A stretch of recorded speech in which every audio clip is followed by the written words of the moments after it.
자, 안녕하세요. 오늘은 세법이 아닌 다른 주제로 한번 이야기해 볼까 하는데요. 조금 있으면 대선이죠. 그래서 잠시 저도 대선과 정치와 그리고 관련된 세법 이야기를 한번 해보고자 합니다. 저는 5년 전부터 허경영 후보님의 공약에 대해서 관심을 가져왔습니다. 그때 공무원 재직 시절이었었는데 출퇴근 시간이 길다 보니까 하나하나 강의 듣기 시작한 게 그때부터였고요.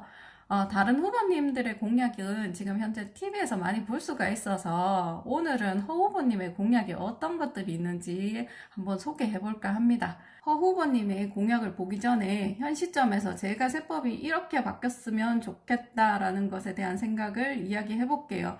근데 이게 어차피 허 후보님의 공약이랑 제가 생각하는 부분이랑 너무 비슷해가지고 별 차이가 없을 겁니다. 그리고 이번 영상에는 목소리만 내보내겠습니다. 제가 폰카로 영상을 찍는데 저번 부가세 때 영상 보시면 알겠지만 이유 없이 카메라가 흔들려가지고 이게 보는 게 더 불편할 것 같아서 뺐습니다. 사실 지금 영상을 업로드 시킬 게 있는데 아직 S22가 안 나와가지고 못 사가지고 지금 못 올리고 있는데 빨리 살 수 있었으면 좋겠습니다. 자, 그럼 감사해도 되는 세무사의 생각 첫 번째를 한번 보시게 되면 세법은 복잡하지 않게 가능한 한 전 국민이 알기 쉽게 만들어야 된다는 게 제 생각이고요.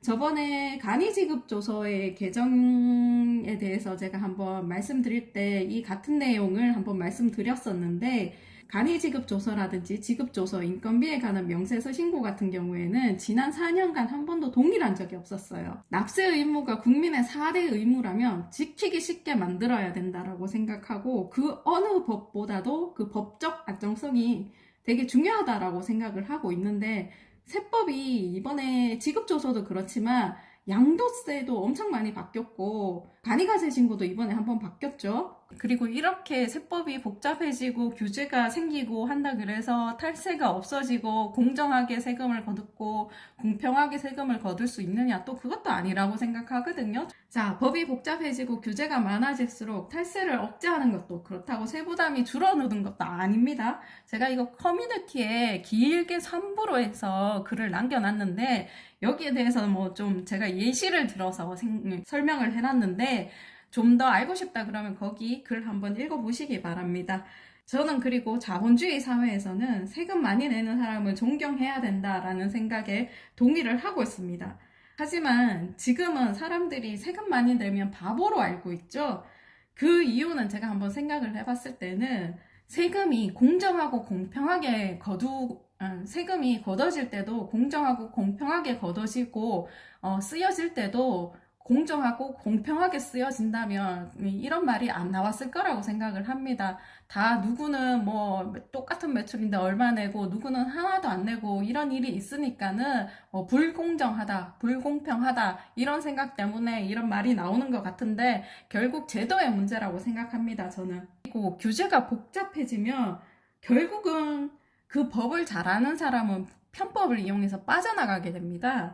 근데 여기서 법을 잘 아는 사람이 누굴까요? 결국 법 만드는 사람들입니다, 여러분들. 그리고 법을 잘 아는 사람, 그리고 법 만들었던 사람들은 이 규정에 대해서 너무나 잘 알고 있으니까는 그 법망을 다 빠져나가고 결국 여기에 걸려드는 사람들은 여러분들입니다. 감사해도 되는 세무사의 생각 두 번째, 국세와 지방세는 통합하여 징수 관리해야 된다라는 생각을 가지고 있는데 제가 세무대리인을 시작한 건 2004년입니다. 물론 그때는 뭐 세무사를 가지고 시작한 건 아니지만은 그때는 현재처럼 이렇게 할 신고가 많지 않았어요. 그리고 지방세와 국세를 분리해 주는 신고 세목이 몇 가지 되지 않았고요. 근데 이게 점점 시간이 흐르다 보니까는 지방세를 별도로 신고해 주거나 아니면은 그리고 세법 개정도 이제 지방세를 별도로 징수하기 위해서 조금씩 개정되어 가고 있는 게 제 눈에 보이거든요. 자, 이제는 지자체들이 이제 중앙에서 돈을 다 쓰기 싫은 겁니다, 이제. 각자 자기만의 주머니를 차고 싶어 하고, 그리고 이런 추세는 점점 더 저는 가속화될 거라고 예상이 되거든요. 이게 보시면은, 우리가 잘 아는 그 국세 납부하는 게 그 홈택스라면은 지방세 납부하는 게 있습니다. 서울은 이택스, 그리고 부산은 뭐 지방사이버 지방청 뭐 이렇게 나와 있는데 아마도 지금 이게 각각 지자체별로 이제 점점 하나씩 홈페이지가 더 늘어날 거거든요. 자, 이게 왜 문제가 되느냐 한번 보시면은 저희 실무하는 입장에서도 비슷한 방법으로 국세와 지방세를 2번씩 신고를 해야 되고요. 그 다음에 예산 낭비가 심합니다. 지금 보시면은 위텍스 있죠? 그리고 이텍스 있죠? 부산 사이버지방세청 있죠? 이렇게 해서 좀 이제 힘 있는 지자체 같은 경우에는 이게 별도로 지금 다 분리하여 관리하려고 지금 하고 있고요. 그 다음에 인력 낭비, 동일한 세목에 대해서 각 지방자치단체들마다 인력이 필요하기 때문에 인력 낭비도 지금 심하다고 보여지고요. 그리고 제가 제일 염려하는 게 뭐냐, 그 세금이 다른 누군가의 배만 불려지는 식으로 사용하지 않을까, 그런 염려가 되는 거죠. 저는 국세와 지방세 통합뿐만 아니라 지방자치제에서도 회의적이거든요. 예, 지금 보면 예전은 뭐 정보통신이 발달하지 않아서 그렇다 쳐도 지금은 우리나라 국토가 그렇게 넓은 것도 아니고 정보통신이 그렇게 발달하지 않은 것도 아니고 이런 세상에서 지금 체감상으로만 해도 예전에 비해 국토가 좁아졌다고 느껴지는데 굳이 이걸 비효율적으로 뭐 지방자치제 해가지고 각각 인력도 모자란다, 예산도 모자란다 이러는데 굳이 분리할 필요가 없다라고 생각이 듭니다. 자, 감사해도 되는 세무사의 생각 3번째, 재산세, 종부세, 자동차세, 증권거래세, 주식 및 코인 양도세 폐지, 그리고 상속세 폐지, 국민연금 폐지를 생각을 하고 있습니다. 재산세, 종부세 같은 경우에는 보유세입니다. 소득이 일어나지 않습니다. 보유 중에서는. 소득이 있는 곳에 과세한다는 기본 원칙에 부합하지 않고요. 그리고 이중과세 논란은 항상 있는 거고요. 자, 그리고 부동산에 부과되는 보유세 같은 경우에는 세입자에게 다 전가됩니다. 그러니까 전셋값이 다 오른다는 얘기죠. 법이 바뀔 때마다 전셋값이 출렁출렁거리는 걸 한번 느끼셨죠? 빌려주는 입장에서도 이게 내가 손해보지 않나라는 생각을 먼저 하게 되고 그걸 3, 4년치 먼저 임차료를 올려받는다라는 그런 얘기가 됐거든요. 자, 그리고 재산세, 종부세 같은 경우에는 집이 한 채고 내가 그 강남에서 한 30년을 살았다라고 가정을 한번 해보세요. 그리고 나는 이제 은퇴 시기가 돼가지고 정기적인 수입이 없다라고 한번 가정을 해보세요.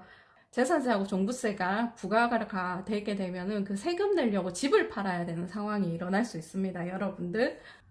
그리고 증권거래세와 주식 및 코인 양도세 폐지를 저는 주장을 하고 있고요. 장내 거래에 대한 주식 거래는 국내 주식 시장의 활성화를 목적으로 과세되지 않고 있었습니다. 투자 자금이 해외로 이탈될 가능성이 있어 보이고요. 심지어 가상화폐에 대한 양도세는 22년부터, 그러니까 올해부터 과세되기 시작했는데 지금 봤을 때 법이 굉장히 허술하거든요. 즉 시간이 지나면 억울하게 세금 낼 사람들이 지금 많아 보입니다. 상속세 폐지 한번 보시게 되면 전체 세수에서 상속세 미미한 규모라고 생각이 듭니다. 지금 제가 알기로는 10% 미만이라고 알고 있는데 올해는 또 어떻게 될지 모르겠습니다. 상속세는 앞으로 인한 기업의 자금의 유동성 위험이 있을 수도 있고요. 그리고 이게 결국은 이 세금이 기업이 보유하고 있건 현재 지금 연구개발비로 쓰건 간에 기업의 효율적인 뭐 경제 활동에 쓰이는 게 더 낫다라고 저는 생각을 하고 있거든요. 어차피 국가, 그러니까 세금으로 들어가봤자 얘네들이 효율적으로 쓰지 않습니다. 그렇다고 이 금액이 여러분들한테 가는 것도 아니고요. 토종기업의 외국 자본화, 그러니까 기업들이, 그러니까 주식을 다 팔게 되면은 외국으로 기업이 넘어갈 수 있다라는 얘기죠. 자, 보시면 부자들이 상속세 낸다면 여러분들도 내야 되고요. 부자들이 상속세 안 낸다면 여러분들도 안 내도 되는 거죠. 즉, 상속세가 폐지된다면 부자도 서민도 안 내도 됩니다, 여러분들. 자, 상속세 먼 이야기인 것 같고 나랑 상관없는 이야기인 것 같은데 보면은 생각 못하고 있다가 나는 아니겠지라고 생각을 못하고 있다가 이렇게 닥치면 나중에 이렇게 10%, 20%, 30%이 구간 가면은 상속세 장난 아닙니다. 그때 여러분들도 대상이 되거든요. 그리고 국민연금 폐지 한번 보시게 되면 왜 국민연금을 제가 폐지를 해야 되냐라고 생각이 드냐 하면은 요즘 여러분들 보면은 1인 사업자가 굉장히 많습니다. 결국엔 인건비를 지출하고 싶지 않다라는 거죠. 이걸 곰곰이 생각을 한번 해보니까는 주는 사람 입장에서는 그 금액이 커요. 월급이 뭐 180이건 200이건 간에 그게 크게 느껴지거든요. 근데 이게 받는 사람 입장에서는 그 금액이 되게 적게 느껴진다라는 거죠. 거기에 대해서 원인을 한번 자세하게 생각을 해보니까는 국민연금 및 4대 보험이 너무 많이 떼는 거죠. 저 같은 경우에도 월 100을 떼는데 뭐 소득세하고 이거저거 합치면 월 100이 지금 나가고 있는 상황인데, 주는 사람 입장에서 한번 생각을 해보면은 월 500을 주고, 게다가 거기는 국민연금, 건강보험, 고용보험, 산재보험, 그 사업자 부담분까지 다 내야 된다라는 거죠. 그러니까 이거저거 합치면 주는 사람은 많이 주는 것 같은데 받는 사람은 돈의 가치가 없어요. 이게 대표적인 게 국민연금 때문에 그렇다고 생각을 하고, 그리고 허 후보님 공약 보시면 국민연금 폐지 이유가 저하고 조금 다르게 설명을 하시던데, 결국은 국민연금 여러분들이 낸 돈을 모아서 국민연금은 펀드같이 운영을 하게 됩니다. 주식 투자를 하게 되고 뭐 어디에 채권을 투자하게 되고 이렇게 해가지고 그 금액을 불리게 되는데, 결국 국민연금이 어떤 회사에 그 권력을 행사할 수 있다라는 그 논리더라고요. 저도 이거에 대해서는 동감을 하지만, 여러분들이 생각하기에 더 크게 와닿는 거는 제가 생각하는, 주는 사람은 크게 느껴지는데 받는 사람은 돈의 가치가 없다라고 그렇게 느껴지는 게 더 여러분들한테는 더 와닿을 것 같거든요. 세무사 입장에서는 세금 폐지를 주장하는 게 쉽지는 않습니다. 결국 밥그릇을 뺏어간다라는 의미이기 때문에. 그러나 제가 이렇게 얘기를 드릴 수 있는 거는 제가 실무를 하면서 정말 필요하다고 생각을 했기 때문에 저는 이렇게 주장을 합니다. 자, 감사해도 되는 세무사의 생각 네 번째 보시게 되면, 정부의 예산 낭비 및 비효율적인 운영은 생각보다 심합니다, 여러분들. 배정된 예산이 남을 경우 무조건 소진해야 됩니다. 그래서 필요 없는 구매 및 필요 없는 사업이 일어나게 되죠. 제가 저도 공무원 생활을 조금 했습니다. 길지는 않지만. 근데 그때 저는 이론적으로만 배정된 예산이 남으면 안 되겠지라고 생각을 했는데, 여기에 들어가 보니까는 이게 좀 심하게, 이 정도로 심하게 남아서는 안 되는 건지는 몰랐습니다. 기관 자체가 예산 낭비인 곳도 많다라고 지금 생각이 듭니다. 제가 여러 루트로 듣고 제가 경험하고 그리고 저도 있어 봤고 이러니까는 예산 낭비가 아예 기관을 없앨 정도로 심한 곳도 있구나라는 생각이 듭니다. 자, 정부 지원 사업, 이게 뭐냐면 모르시는 분들도 많을 건데, 이게 창진원이나 이런 데 보면은 창업을 진흥하기 위해서 뭐 일정 요건이 되고 이러신 분들한테 지원금을 줍니다. 작게는 몇 천만 원에서 많게는 뭐 몇 억까지 줍니다. 결국 이 사업을 보면은 실업률을 낮추고 일자리 창출을 위해서 이 금액을 줍니다. 저는 이것도 좀 문제라고 생각을 하는 게, 이렇게 보시면 실제 사업 기간 동안, 즉 사업비 지급 기간 동안만 이제 근로계약서 쓰고요. 그 기간이 끝나면은 이제 실업급여 받고 퇴사를 하게 됩니다. 그러면 이거는 정부 지원금 플러스 실업급여까지 축나게 되는 거죠. 그리고 저는 이런 사업 자체가 좀 없어져야 된다고 생각하는 사람인데, 이게 제가 그 이유가 뭐냐 하면 특정 사람에게만 지원된다는 것과 쓸데없이 예산 낭비가 심하다는 것이 그 이유였는데, 이게 보시면은 아무래도 정부 지원금이다 보니까는 내 돈같이 쓰지 않는다라는 게 사실이고요. 여러분들 뭐 복사기나 이런 거 한번 사시려면은 되게 가성비 따져서 하루 이틀 고민하시잖아요. 근데 이러시는 분들 보면 그냥 좋은 사양, 그러니까 내한테 필요 없는 사양까지 다 넣은 그냥 그런 비싼 거를 그냥 삽니다. 그리고 컴퓨터도 그냥 맥북 사죠. 저는 생각을 했죠. 그냥 차라리 이런 방법보다는 다 공평하게 간이가세자도 부가세 환급해주면 되잖아요. 이런 거 차라리 거두지 말고, 사업자 등록하고 사업하면서 꼭 필요한 기자재를 가성비 따져서 막 생각하고 사는데 간이가세자라고 부가세 환급 못 해줄 거는 없습니다. 차라리 이런 정부 지원 사업을 없애는 게 낫지. 결국은 제가 생각하는 요점은 정부 지원 사업, 그러니까 공짜로 돈을 받게 되면은 비효율적으로 갈 수밖에 없다라고 생각이 들고요. 차라리 사업 현장에서 쓰는 게 더 효율적으로, 같은 돈이라도 효율적으로 쓸 수 있다라는 게 제 생각이거든요. 그리고 저는 아울러 간이가세자 폐지를 주장합니다. 이 이유에 대해서는 간이가세자 개정 영상에 한번 이유를 자세하게 설명을 드렸습니다. 자, 이제 그러면 허 후보님의 정책에 대해서 한번 살펴보도록 하겠습니다. 자, 9번 세금혁명 한번 보시게 되면은, 증권거래세 면제하여 증권거래를 활성화한다. 제가 아까 얘기 드린 거하고 똑같죠. 그리고 2번, 지방세 폐지하고 국세로 통일하여 중앙 통합관리로 예산 낭비를 막는다. 이거 저 적극적으로 찬성하는 부분이고요. 지금 분리가 돼서 신고하고, 뭐 분리가 돼서 이렇게 예산을 집행하고 이러다 보니까 낭비가 너무 많습니다, 여러분들. 그리고 36종류의 세금을 한 개로 통합하여 매년 100조 원의 세수가 증가하고 상류층의 탈세를 원천적으로 차단함으로써 매년 200조의 세수가 늘어나는 것을 국민배당금의 재원으로 사용한다. 이렇게 나와 있는데, 사실 저는 세금 종류를 좀 통합할 필요는 있다라고 생각을 하고, 한 개로 통합될지는 모르겠습니다. 실제적으로. 근데 어느 정도 통합할 필요는 있다라고 생각을 하고, 그리고 아까 제가 설명을 했다시피 법과 규제가 많고 세금 종류가 다양하다 그래서 탈세가 줄어들거나 세수가 늘어나거나 그러진 않습니다. 이거를 잘 설계를 해가지고 자, 탈세를 원천적으로 차단하는 방법을 연구를 해봐야겠죠. 그리고 이 후보님의 강의를 제가 지금 찾을 수는 없는데 한번 봤거든요. 매출액의 소득세 같은 경우에는 매출액이 1%만 부과한다라는 이런 얘기를 들었어요. 근데 제가 이걸 곰곰이 생각해봤는데 저도 될 수 있으면 가능하면 매출액에 얼마 몇 퍼센트의 소득을 내라 이렇게 하면은 원천적으로 탈세가 방지가 돼버려요. 근데 이거의 단점이 뭐냐 하면은 그러면은 그 매출은 어떻게 포착하냐 이런 문제가 생길 수가 있는데 이것도 한번 연구를 해봐야겠죠. 가능한지 안 한지는 한번 생각을 해보고 가능하다 그러면 매출액의 1%, 즉 현재 이게 단순경 비율 그 소득세 계산 방법이거든요.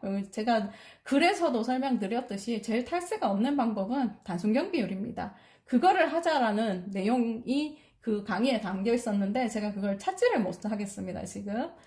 자, 그러면 매출액을 다 포착할 수 있는 다른 방법이 없다라면 저는 최소한 기준경 비율만 해도 매출액은 매출액대로 포착을 하고 그 다음에 신고는 간편해지고 이런 생각을 해봤는데 이거는 조금 더 연구를 해봐야겠죠. 근데 이 공약 자체는 찬성을 합니다. 저 같은 경우에는.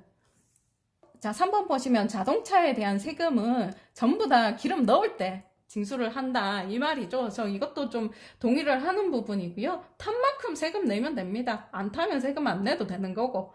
그리고 세금 포인트 제도 실시라고 나와 있는데 사실 그렇습니다. 내가 잘 될 때는 기부도 하고 뭐 세금도 많이 내고 이러는데 사실 내가 망한다 이러면은 사실 지원받을 거는 굉장히 어렵습니다. 그리고 세금 또한 마찬가지고요. 세금 내가 꾸준히 내왔더라도 내가 한 번의 실수로 잘못됐다 이러면은 이때까지 내가 세금을 잘 냈고 뭐 기부도 많이 했고 이러면은 거기에 대한 대가는 분명히 있어야 된다라고 생각을 하는 부분이거든요.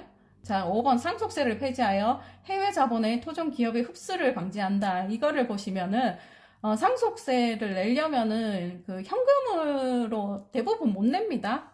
특히 대기업 같은 경우에는 뭘 팔든지 해야 되고 그 파는 것 중에 하나가 주식이라면은 그 주식의 대부분이 해외 자본으로 갈 수 있다라는 거죠.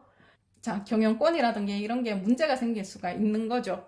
그리고 저는 예전에 저도 80년대생이고 뭐 이런저런 그 세뇌 교육을 좀 받은 세대라서 무조건 뭐 대기업의 세속 경영이 안 좋고 뭐 이런 세뇌 교육을 좀 받아왔던 세대거든요. 근데 가만히 생각을 해보니까는 이게 굳이 또 많이 나쁘다라고 생각을 못 하겠는 거예요. 주인 대리인 문제가 저는 더 심각하다고 보는 사람이라서 만약에 CEO 경영을 하게 되면은 이 문제가 굉장히 부각이 되거든요. 그 CEO 자체가 뭐 3, 4년 하고 교체되고 뭐 업적과 실적에 그 스트레스가 있는 그런 위치다 보니까는 항상 주인, 대리인 문제에 노출되어 있는 거죠. 그리고 소유라는 개념이 나쁘진 않습니다. 왜냐하면은 이게 내 거에 대한 소유가 있어야지 굉장히 잘하려고 노력을 하는 그런 원동력이 될 수 있다라고 생각을 하기 때문에 저는 그 전문 경영인을 써도 되는 그게 적합한 업종이고 적합한 회사라면은 그것도 찬성을 합니다. 자, 각자의 사업 환경에 맞게 그렇게 하면 된다라고 생각합니다. 우리가 국민 배당금을 주자. 월 150만 원 예산을 줄이자. 얼마 줄입니까? 70% 줄이자. 내 대통령 월급 안 받겠다. 내 판공비 400억 내도 내놓겠다. 이렇게 내가 공약하지 않습니까? 그러니까 청와대에서 먹는 밥값 내가 내놓겠다. 청와대 관저 사용하는 비용 내가 내놓겠다. 이렇게 해서 모든 대통령 공직자들이 이 판공비를 완전히 줄여야 됩니다. 왜? 국민들은 지금 굶어 죽어가고 있는데 무슨 공무원들은 무슨 철밥통이 아니잖아요. 이러니까 판공비를 거의 줄이고 성인지 예산 32조, 남녀 평등 위해서 32조가 필요합니까? 그런 거 다 없앱니다. 그래서 여성부도 없어지지만 또 하나 국방비가 50조인데 저출산 해결한다고 1년에 45조를 써요. 이런 예산이 전부 이 문제가 많습니다. 산모에게 1억 6천만 원씩 돌아가는 돈인데 산모한테는 돈 주지 않습니다. 누가 해놨습니까? 그래서 옛날에는 어린애 10명에 노인이 하나였는데 지금은 노인 10명에 어린애가 하나입니다. 앞으로 30년 후에 우리나라 대학의 입학생은 없습니다. 그러면 나라가 어떻게 됩니까? 여러분들은 지금 제정신이 아니에요. 여야 국회의원들 지금 제정신 아닙니다. 만약에 연립정부를 했는데도 150만 원 국민 배당금을 통과 안 시켜준다. 그러면 국회의원들 전부 경제비상계엄을 선포해서 정신교육대 보냅니다. 전혀 그런 거 걱정하지 마세요. 오히려 유엔 사무총장이 어떤 사람이 기용되느냐? 전혀 힘이 없고 가장 약소국가. 그것이 중재적 역할을 한다 해서 우리 한반도에 있는 분도 한번 한국 사람도 한번 유엔 사무총장을 했죠. 우리가 무슨 파워가 있어서 했습니까? 이와 같이 아무 국회의 의석이 없는 허경영만이 혁명이 가능하다. 어떤 혁명이냐? 연립정부 혁명의 중재자로서 관리자로서 충분히 할 수 있다. 그렇게 생각합니다. 그런 점 염려는 전혀 하지 않아도 됩니다. 만약에 그 예산을 통과해 주지 않는다. 그럼 국민들이 1억 받는 것은 제가 대통령이 되면 2개월 안에 대통령 긴급재정 명령권으로 헌법 76조 1항, 2항, 3항으로 해결합니다. 국회 결의를 받을 필요 없죠. 그러나 매월 150만 원 주는 거라든지 결혼하면 3억을 주는 거라든지 노인수당을 매월 70만 원 준다든지 이런 것들은 65세 이상 노인에게 70만 원씩 준다는 거 이런 것들은 국회를 통과해야 됩니다. 이럴 때 국민들이 국회에서 계속 부결이 된다? 국민들이 저보고 저는 국민투표를 적극 실시할 겁니다. 국민투표에서 80% 이상이 국회 정신교육대 보내라. 새로 한 100명 뽑아가지고 이거 좀 통과해다오. 뭐 이러면 할 수 없죠. 그게 바로 혁명입니다. 정치혁명입니다. 우리 존경하는 우리 배병유 경제통을 대표님, 제가 그 경제적인 걸 많이 우리 배 회장이 이걸 많이 봤습니다만은 뭐 우리나라 경제계 원로인데 그런 지나간 사고로는 대한민국 경제에 살릴 수 없습니다. 우리는 북쪽으로 나가야 됩니다. 우리는 시베리아로 나가야 되고 몽골로 나가야 됩니다. 우리 권은희 박사님 차례입니다. 네. 우리나라의 지금 가장 큰 문제는 저는 저출산 문제라고 생각합니다. 조금 전에 이제 뭐 저출산 관련하셔도 하셨지만 뭐 1년에 진짜 수십조를 퍼붓고 있습니다. 그런데 실제로 결과는 점점 낮아져서 지금 0.81명 아닙니까? 그런데 코로나가 장기화되면은 25년까지 0.52명으로 추락할 거라고 지금 그 정도 예상도 하고 있습니다. 그런데 대부분의 정책이 지원금, 당뇨금을 주는 겁니다. 저는 여태까지 우리가 해왔던 정책이죠. 이런 정책은 안 된다고 보고 사회 시스템을 남녀가 같이 일과 가정을 양립할 수 있는 그런 제도나 정책이 필요하다고 생각합니다. 거기에 대해서 좀 말씀을 해주세요. 네, 근데 지금 의원님이 말씀하시는 그대로 그런 걱정이 있을 수 있습니다. 그러나 저는 국가 예산이 70% 정도가 이명박 대통령 때 국가 예산이 200조였습니다. 근데 박근혜 때 380조. 이게 예산이 연간 23%씩 불어나더니 문재인 대통령 때 610조입니다. 제가 대통령 되면 임기 5년 동안의 예산은 1000조가 됩니다. 1000조. 국가 예산을 1000조로 봤을 때 70%, 300조만 국가가 써도 이명박 대통령 때 국가 예산 200조가 거기서 40%가 복지 예산입니다. 실제 국가는 얼마 못 썼습니다. 120조 정도 썼어요. 그러면 우리나라 살림이라는 게 150조면 뒤집어 씁니다. 거짓말 하는 게 아닙니다. 여러분들 생각과 제 생각이 다른 거예요. 여러분들 국회의원들 월급 다 받고, 그거 뭐 다 이것저것 해외여행 가고, 시의원들, 구의원들 해외여행비까지 주고, 여야 대통령 후보한테 500억씩 주고, 이런 나라는 세계에서 없습니다. 그 국회 예산 결산하는 분들은 뭐 하는 분들입니까? 제 말은 얼마든지 예산은 축소될 수가 있고, 옛날에 이명박 대통령이 있을 때 긴축 그때로 돌아갈 수가 있습니다. 그래서 우리 국민이 배고픈데 국가는 배 안 고프겠다? 그건 안 됩니다. 저는 대한민국 긴축재정 시대로 들어갑니다. 그러면서 불필요한 건축은 지방 예산을 집행권을 중앙에서 다 가져옵니다. 지방세 없앱니다. 국세로 바꿨습니다. 전부 해서 저는 그것을 국가가 예산을 중앙에서 통과를 집행하기 때문에 지방에서 공사를 하나 하는 것도 국가에서 결제를 받아야 됩니다. 살림살이가 달라집니다. 예산 남아납니다. 네, 후보님. 제 질문은요. 예산을 써서 하는 거는 별로 실효성이 지금 없다. 근데 그러니까 사회 제도를 가지고 예. 우리 지금 모 의원님이 말씀하는 대로 그런 사회 제도를 자꾸 바꾼다고 그러는데 그게 마침 출산에서 나타나요. 이거 연간 45조를 가지고 저출산을 맨날 시스템을 연구합니다.